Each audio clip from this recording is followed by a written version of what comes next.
Thank you for being back to attend my presentation. So I'm going to talk about computing horizon values with interpreted constraints.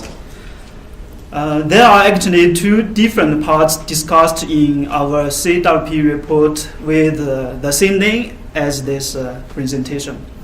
So in the first part, we discussed how to more accurately extract a single seismic horizon surface or sequence boundary surface from a 3D seismic image by using some control points.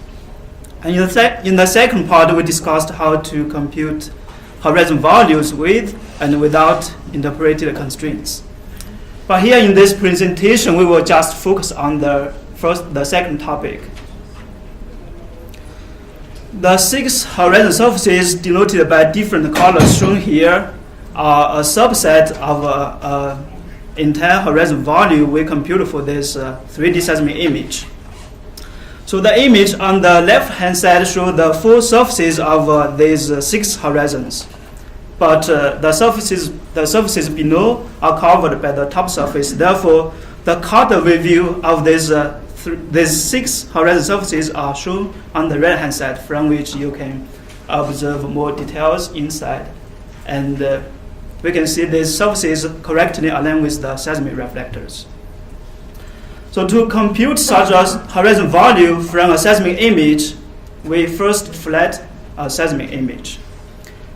In this flattened image, the vertical axis is the relative geologic time, which means that we do not know the exact geologic time of the interfaces represented by these flattened reflectors.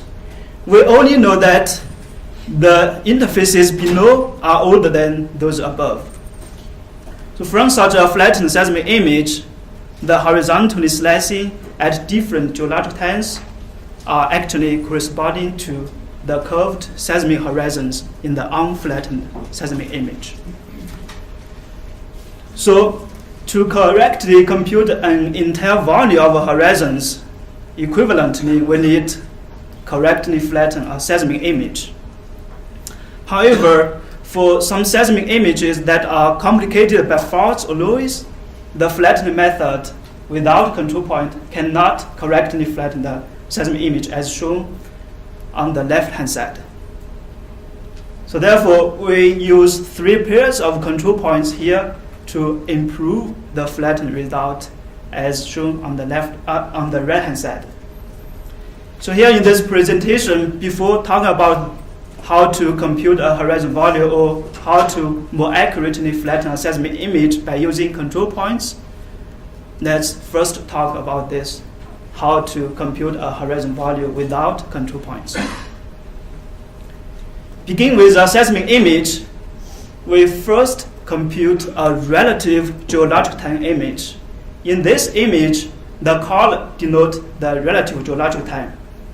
And such a relative geologic time image is very useful because we can use this image to flat the seismic image. And the contours of the relative geologic time image are actually the seismic horizons in the unflattened seismic image. So now you may have the question that how do we compute such a relative geologic time image? And the answer is to use the seismic load vectors. The seismic load vectors denoted by these red segments here are the unit vectors that we can estimate by using the structure tensor method from the seismic image, as just discussed by Agnes in the previous presentation.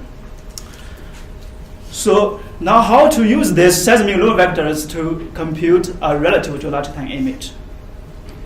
So if we go back to the contours of the relative geologic time image, we observe that all these contours exactly align with the seismic reflectors, which means that the structures of these contours should be the same as the seismic reflectors.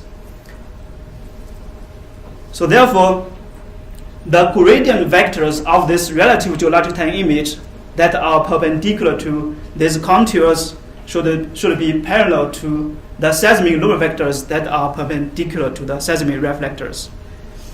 And the three equations shown here exactly express this relationship.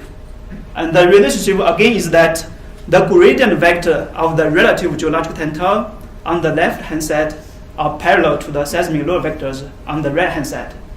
And in these three equations, the seismic normal vectors are known because we can use the structure tensor method to estimate them. And the relative geological time tau and the alpha are unknown, but here we are only interested in the relative geological time tau. Therefore, we eliminate the alpha by using the third equation here to get these two equations for the relative geological time tau. So for this equation, we have zeros on the right-hand side. Therefore, we have the trivial solution 0 for the geological time tau. So to avoid just obtaining this trivial solution, we introduce an assumption. We assume that the relative geological time tau can be computed by adding vertical shifts s to the z coordinate of each sample. So from this assumption, we get the partial derivative equation below. And then we substitute this partial derivative equation to the previous two equations for the relative geological time tau. We will get two equations for the vertical shifts s. These two equations shown here are actually similar to what Dirac-Parkes solved for the shifts that flatten a seismic image. But here we rederive all these equations by using a different and simpler way. So now we can further rewrite these equations to matrix vector form as shown here to get the linear system. In this linear system, if we have a seismic image with capital N samples, then we will have 2 times capital N equations for just only capital N unknowns. Therefore, we compute its least square solution by solving its corresponding normal equations shown here. For these normal equations, we further simplify the notations by letting vector B is equal to the right-hand side and the matrix A is equal to the G transpose times G. So for this, by doing this, we get a simple linear system A is equal to B. And in this linear system, the matrix A is a symmetric positive definite. Therefore, we can use the conjugate gradient method to solve this linear system to get the shift S. So now let me show you a very simple example. So in this example, from a 2D seismic image, we first estimate the seismic load vectors by using the structure tensor method.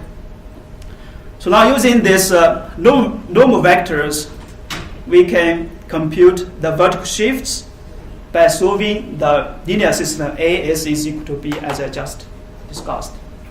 So knowing these vertical shifts, the relative geological time image can be easily computed by just adding these vertical shifts to the z coordinate of each sample. So now, using this relative geological time image, we can map the seismic image in the travel time space domain to a flattened image in the relative geological time space domain. So for this very simple example, we can see that the method without control points can correctly flatten the seismic image as shown here. But now, for some seismic images that are complicated by faults or noise, this method without control points cannot flatten the image as shown here. So now let's talk about how to more accurately flatten a seismic image or more accurately generate a horizon value by using some control points. Recall that to compute a horizon value without constraints, we need to solve a linear system A is equal to B. And solving this linear system is equivalent to minimizing its corresponding quadratic function as shown below. Because the matrix A here is a symmetric positive definite. So now, to compute a horizon value with constraints, we still need to minimize the sine quadratic function for the shift S. But this shift S need also to be a solution to the constraint equation Cs is equal to U. And for this constraint equation Cs is equal to U, the matrix C and the vector U are derived from the constraints, and I will discuss later. So this problem we are solving here is actually a linearly constrained minimization problem. This problem is very common, and there are a lot of theories have been developed for just solving this type of problems.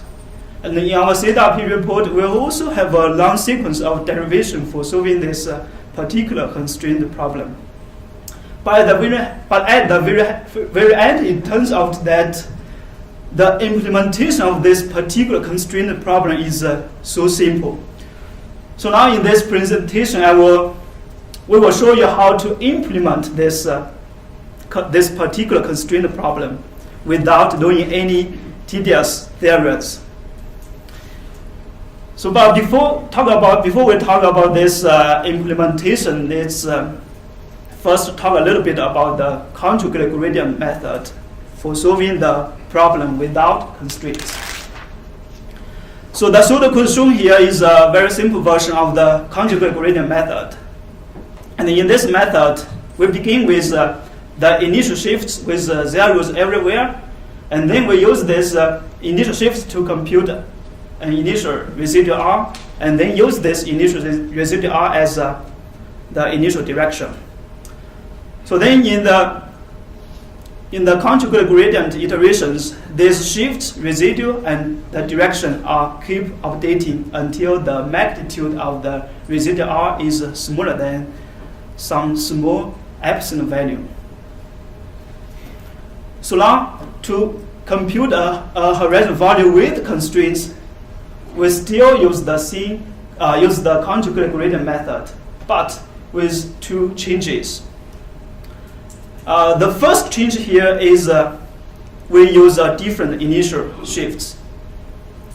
The initial shift S0 we use here is a particular solution to the constraint equation. And the second change is that we are applying an operator P to the residual R when we compute the updated direction D. So now let me talk about these two changes. And I promise you that you will feel that these two changes are so simple after I tell you the secrets. So first, let's talk about the initial shifts S0. So this initial S0 is a particular solution to the constraint equation. To compute such an initial S0, which is a particular solution to the constraint equation, we first need to know how to construct such a constraint equation. And to explain that, let me use a small seismic image with only one seismic reflector in the middle. So this small seismic image is zoomed in so that we can observe each sample of this image.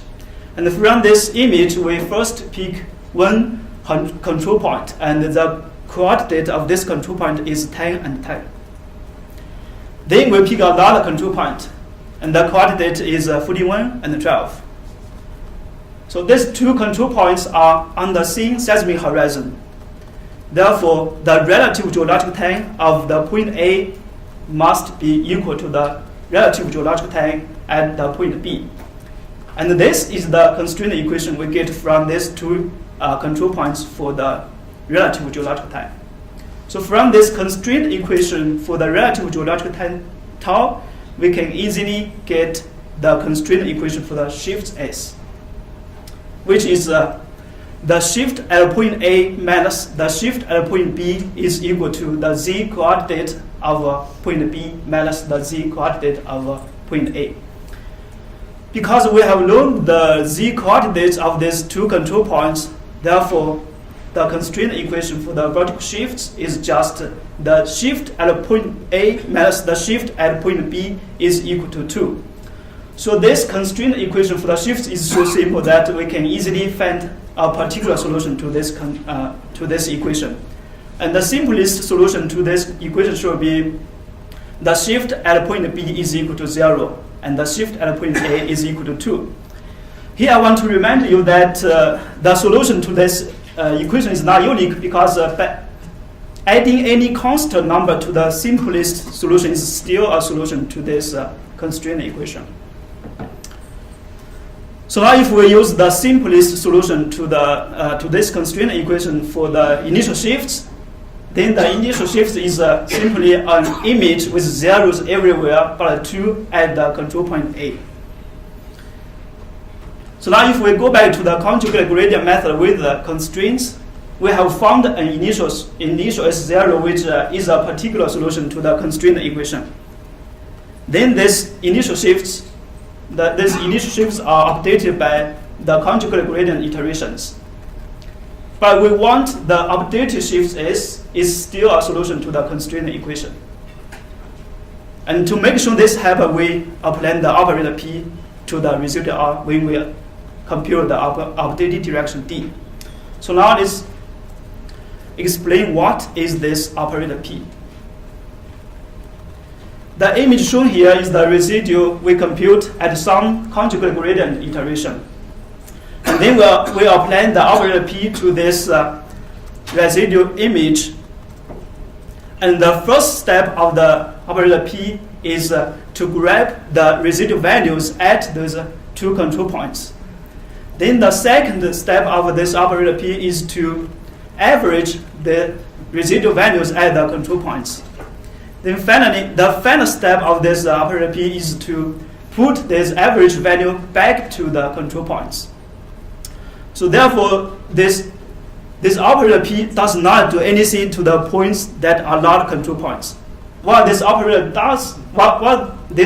P does is just to average the residual values at the control points, and then put this average value back to these 2 control points. So then after applying this operator P, we get this projected residual image, PR. And in this projected residual image, the residual values at these control points are equal.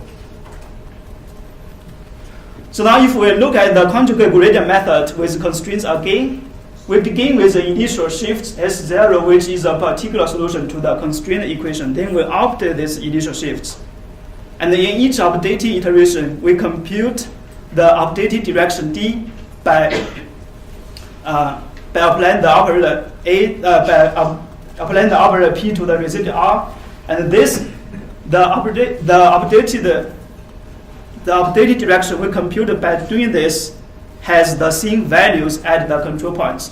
Then using this updated direction D, the shifts at the control point will be updated by just adding a constant number. Therefore, these updated shifts will always satisfy the constraint equation. So now let me use the simple example to show you the updating process of the shift S. So we begin with the initial shifts with zeros everywhere but 2 at the control points. And we have shown that this initial shift is a particular solution to the constraint equation. Then, after 20 iterations, the shifts at all the samples are updated, including these 2 control points A and B. But the shift at point A minus the shift at point B is still equal to 2, which means that this updated shift is still a solution to the constraint equation. So then finally, after 100 iterations, we get this finally updated shifts, and this finally shifts again is a solution to the constraint equation because the shift at point B minus the shift at point A is equal to 2. So now use this finally updated shifts, we can compute the relative geologic time image shown here. And we can see the relative geologic time at the point A is equal to the relative geologic time at point B. And this is the exact constraint equation that we begin with. So now using this relative geologic time image, we can flatten the corresponding seismic image. And in this flattened image, the 2 control points are horizontally aligned. Here again is the 2D example I showed you before. So for the method without control points, the image cannot be flattened as shown on the left-hand side. Then we use 3 pairs of control points denoted by the green circles, pluses, and the squares. And each pair of control points belong to one seismic horizon. And for each, there's each this pair of control points, we just apply the same process as I discussed before. So using these 3 pairs of control points, we can correct flatten the seismic image.